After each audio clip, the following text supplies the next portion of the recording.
آج ہم قرآن مجید کی دو ایسی آیات پر بات کرنے والی ہیں جو ایک ساتھ پڑھی جائیں تو ذہن میں ایک عجیب سی کشمکش پیدا کرتی ہیں۔ جی بالکل۔ ایک آیت میں اتنی سخت وارننگ ہے کہ لگتا ہے شاید بچنے کا کوئی راستہ ہی نہیں، اور پھر فوراً اگلی ہی آیت میں رحمت کا دروازہ اتنا وسیع کر دیا گیا ہے کہ انسان حیران رہ جاتا ہے۔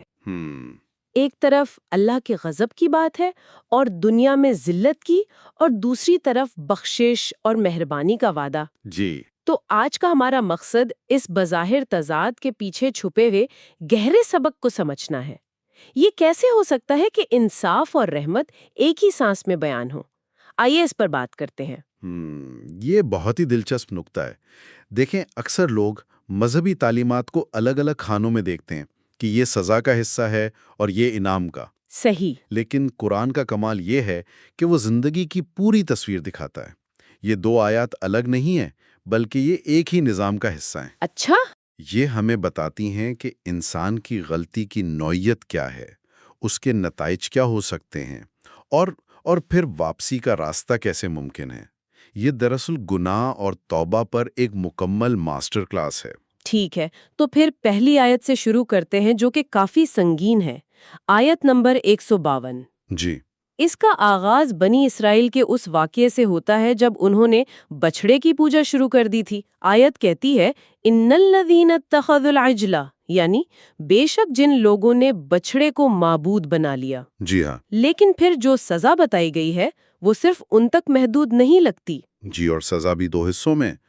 پہلا حصہ ہے سینالہم غضب من ربہم، یعنی جلدی ان پر ان کے رب کا غضب نازل ہوگا۔ اور غضب کا لفظ ہی بہت شدید ہے۔ بہت شدید۔ یہ محض ناراضگی نہیں ہے، یہ ایک فعال، ایک ایکٹیو اور شدید ترین ناپسندیدگی کا اظہار ہے جس کے نتائج بھیانک ہوتے ہیں۔ اور دوسرا حصہ تو مجھے اور بھی زیادہ چونکا دیتا ہے، وَذِلَّةٌ فِي الْحَيَاةِ الدُّنْيَا، یعنی اور دنیا کی زندگی میں ذلت۔ میں ہمیشہ یہ سوچتی تھی کہ ایسے گناہوں کی سزا کا تعلق زیادہ تر آخرت سے ہوتا ہے، لیکن یہاں تو صاف صاف دنیا کی زندگی میں ذلت کی بات ہو رہی ہے۔ اس کا کیا مطلب ہے؟ یہ بہت اہم نقطہ ہے۔ دیکھیں، قرآن یہاں ایک سماجی اور آپ کہہ لیں ایک نفسیاتی حقیقت بیان کر رہا ہے۔ اچھا۔ جب کوئی قوم یا فرد اپنی بنیادی سچائیوں کو چھوڑ کر جھوٹے نظریات یا معبود گھڑ لیتا ہے تو اس کا پہلا نتیجہ اسی دنیا میں نکلتا ہے۔ اسی دنیا میں؟ جی، ذلت کا مطلب صرف بے عزتی نہیں ہے، اس کا مطلب ہے اپنی قدر، اپنا وقار، اپنا اثر کھو دینا۔ جب آپ حق کو چھوڑتے ہیں تو آپ کی بات کا وزن ختم ہو جاتا ہے، آپ اندر سے کھوکھلے ہو جاتے ہیں، اور یہ کھوکھلاپن باہر بھی نظر آتا ہے۔ صحیح۔ آپ کی اجتماعی طاقت ٹوٹ جاتی ہے۔ تاریخ اٹھا کر دیکھ لیں، جن قوموں نے اپنے بنیادی اصولوں کو پامال کیا وہ دنیا میں رسوا ہوئیں۔ یہ ایک فطری قانون ہے۔ اچھا، تو یہ ایک طرح کا کاز اینڈ ایفیکٹ ہے، مطلب یہ کوئی مافوق الفطرت سزا نہیں بلکہ اس عمل کا منطقی نتیجہ ہے۔ بالکل، یہ اس عمل کا فطری نتیجہ ہے کہ اگر آپ سچائی کی بنیاد پر کھڑے نہیں ہوں گے تو آپ کی کوئی عزت نہیں رہے گی۔ بالکل یہی بات ہے، لیکن آیت یہاں ختم نہیں ہوتی۔ اس کا جو آخری حصہ ہے وہ اس پورے معاملے کو ایک مخصوص واقعے سے نکال کر ایک آفاقی قانون بنا دیتا ہے۔ کون سا حصہ؟ وَكَذَلِكَ نَجْزِي الْمُفْتَرِينَ، یعنی اور ہم اسی طرح جھوٹ گھڑنے والوں کو سزا دیتے ہیں۔ جی ہاں، قرآن یہ نہیں کہہ رہا کہ ہم نے بچھڑے کی پوجا کرنے والوں کو سزا دی، بلکہ کہہ رہا ہے کہ ہم ہر جھوٹ گھڑنے والے کو ایسی ہی سزا دیتے ہیں۔ المفترین یعنی افطرا کرنے والے، جھوٹ گھڑنے والے۔ لیکن یہاں ایک سوال اٹھتا ہے، جی، کیا بنی اسرائیل نے جان بوجھ کر اللہ پر جھوٹ گھڑا تھا؟ کچھ لوگ یہ دلیل دے سکتے ہیں کہ وہ تو بس ڈرے ہوئے تھے، موسیٰ علیہ السلام کی غیر موجودگی میں کمزور پڑ گئے تھے۔ تو کیا انہیں جھوٹ گھڑنے والے کہنا تھوڑا سخت نہیں ہے؟ یہ اس آیت کی روح ہے۔ قرآن یہاں انسانی کمزوری سے ہونے والے گناہ اور جان بوجھ کر دین کی بنیادوں کو بدلنے کی کوشش میں فرق کر رہا ہے۔ اچھا۔ دیکھیں، افطرا یا جھوٹ گھڑنے کا مطلب صرف جھوٹ بولنا نہیں ہے، اس کا مطلب ہے اللہ کی طرف وہ بات منسوب کرنا جو اس نے نہیں کہی۔ ایک نیا دین، ایک نیا معبود، ایک نیا تصور گھڑ لینا۔ یہ انسان کی کمزوری کا نتیجہ نہیں ہوتا، یہ ایک فکری بغاوت ہے۔ انہوں نے یہ نہیں کہا کہ ہم سے غلطی ہو گئی، انہوں نے ایک متبادل حقیقت بنا لی۔ صحیح۔ انہوں نے سونے کے بچھڑے کو اپنا معبود قرار دیا اور کہا کہ یہی تمہارا اور موسیٰ کا رب ہے۔ یہ اللہ کی ذات پر بہت بڑا جھوٹ تھا۔ تو اس لیے قرآن نے یہاں گناہگار کا لفظ استعمال نہیں کیا؟ بالکل، بلکہ المخترین یعنی بنیادی سچائی کو مسخ کرنے والے کا لفظ استعمال کیا ہے، اور یہ ایک بہت سنگین جرم ہے۔ تو اس کا مطلب ہے کہ یہ آیت صرف بت پرستی کے بارے میں نہیں ہے، یہ ہر اس عمل کے بارے میں ہے جہاں کوئی شخص یا گروہ اپنی خواہشات کی خاطر دین میں نئی چیزیں گھڑ لیتا ہے۔ بالکل، چاہے وہ نظریات ہوں، رسم و رواج ہوں یا حلال حرام کے نئے قوانین ہوں، یہ اصول ہر زمانے کے لیے ہے۔ اچھا، جو کوئی بھی اللہ کے نام پر اپنی بات چلانے کی کوشش کرے گا وہ مفتری کے زمرے میں آئے گا، اور اس کے لیے سزا وہی ہے، اللہ کا غضب، اور اس سے بھی پہلے اسی دنیا کی زندگی میں وقار اور عزت کا چھن جانا۔ یہ تو ایک بہت بڑی وارننگ ہے، اتنی بڑی کہ اسے پڑھ کر انسان مایوس ہو سکتا ہے کہ شاید اب کوئی امید باقی نہیں۔ جی، اور یہیں پر اگلی آیت، آیت نمبر 153 ایک ڈرامائی موڑ لے کر آتی ہے۔ بالکل، اس سخت وارننگ کے فوراً بعد لہجہ ایک دم بدل جاتا ہے۔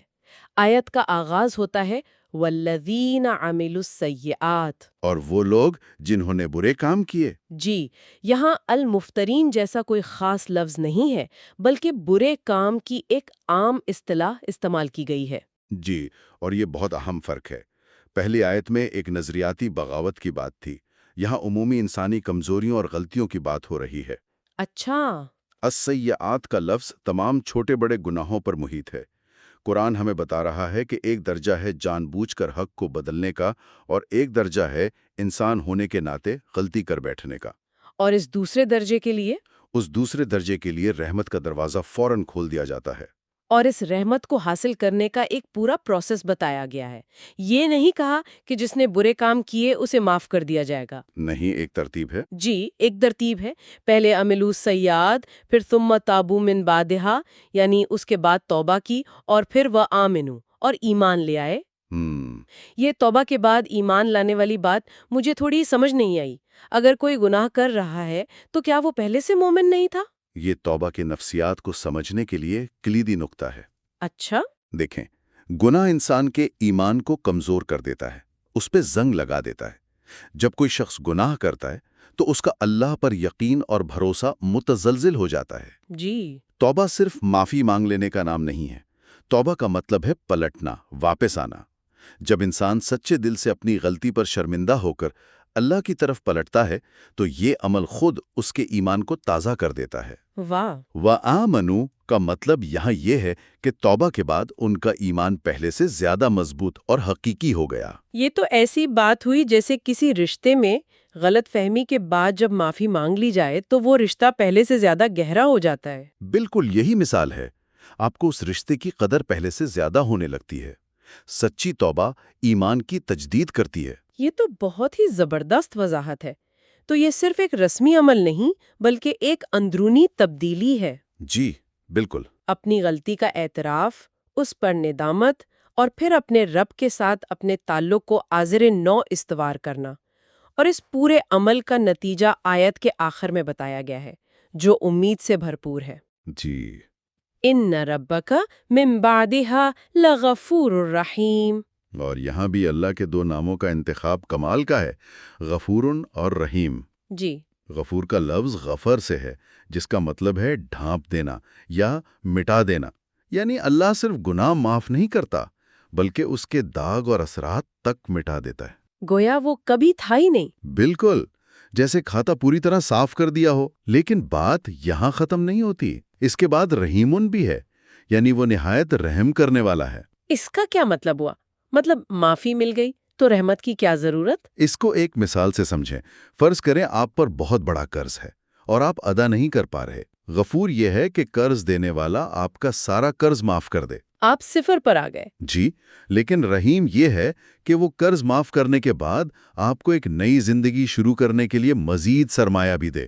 واہ، تو اللہ نہ صرف سزا سے بچاتا ہے جو کہ غفور کا کام ہے، بلکہ اپنی رحمت سے نوازتا بھی ہے جو رحیم کا کام ہے۔ وہ انسان کو وہیں نہیں چھوڑ دیتا جہاں وہ گناہ سے پہلے تھا، بلکہ اسے اپنی قربت میں ایک نیا اور بہتر مقام عطا کر سکتا ہے۔ یہ تو اللہ کی رحمت کی وسعت ہے۔ بالکل۔ تو جب ہم ان دونوں آیات کو ملا کر دیکھتے ہیں تو ایک مکمل تصویر بنتی ہے۔ آیت 152 ایک سرخ لکیر کھینچتی ہے، ایک ریڈ لائن۔ جی وہ کہتی ہے کہ اللہ کی ذات اور دین کی بنیادوں کے بارے میں جان بوجھ کر جھوٹ گھڑنا ایک ایسا جرم ہے جس کے نتائج دنیا میں بھی بھگتنا پڑیں گے اور آخرت میں بھی۔ یہ انصاف کا تقاضا ہے۔ اور پھر آیت 153 فوراً ایک حفاظتی جال بچھا دیتی ہے۔ وہ کہتی ہے کہ اس سرخ لکیر کو پار کرنے کے علاوہ انسان سے جتنی بھی غلطیاں، کوتاہیاں یا گناہ ہو جائیں، تو اگر وہ سچے دل سے پلٹ آئے اور اپنے ایمان کو دوبارہ زندہ کر لے تو اس کے لیے معافی اور رحمت کا دروازہ ہمیشہ کھلا ہے۔ یہ صرف کھلا نہیں ہے بلکہ بہت وسیع ہے۔ یہ جو خوف اور امید کا امتزاج ہے یہ بہت طاقتور ہے۔ بہت زیادہ۔ اگر صرف پہلی آیت ہوتی تو لوگ مایوس ہو کر گناہوں میں مزید ڈوب جاتے کہ اب تو کچھ بچا ہی نہیں۔ صحیح۔ اور اگر صرف دوسری آیت ہوتی تو شاید لوگ بے پرواہ ہو جاتے کہ جو مرضی کرو معافی تو ملی جانی ہے۔ آپ نے بالکل صحیح نبض پر ہاتھ رکھا ہے۔ جدید نفسیات بھی ہمیں یہی بتاتی ہے کہ انسان کو تبدیلی پر آمادہ کرنے کا سب سے مؤثر طریقہ یہی ہے۔ اچھا؟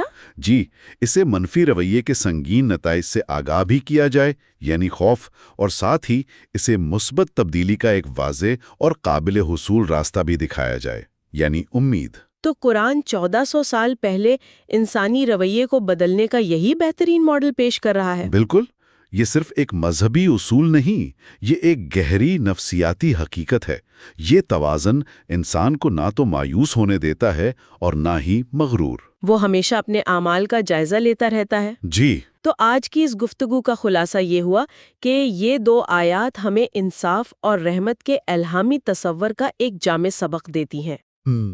ایک طرف اللہ پر جھوٹ باندھنا اور دین میں من گھڑت باتیں شامل کرنا ایک ناقابل برداشت جرم ہے جس کی سزا صرف آخرت پر نہیں چھوڑی جاتی، نہیں بلکہ اس کے اثرات دنیا میں ہی ذلت اور رسوائی کی شکل میں ظاہر ہونے لگتے ہیں۔ اور دوسری طرف انسانی کمزوری کے نتیجے میں ہونے والے کسی بھی گناہ کے بعد واپسی کا راستہ ہمیشہ کھلا ہے۔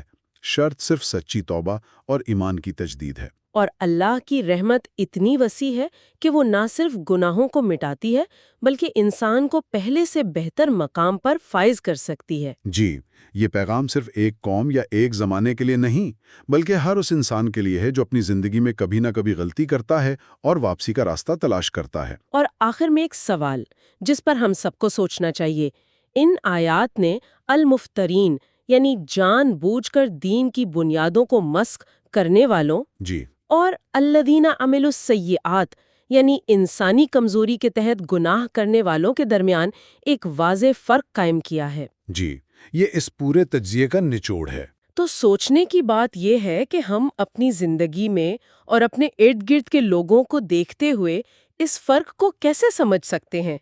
کہاں ایک شخص نظریاتی بغاوت کر رہا ہے اور کہاں کوئی صرف اپنی کمزوری کا شکار ہے؟ یہ فرق ہمیں اپنے اور دوسروں کے اعمال کو پرکھنے اور معافی اور جواب دہی کے بارے میں کیا سکھاتا ہے؟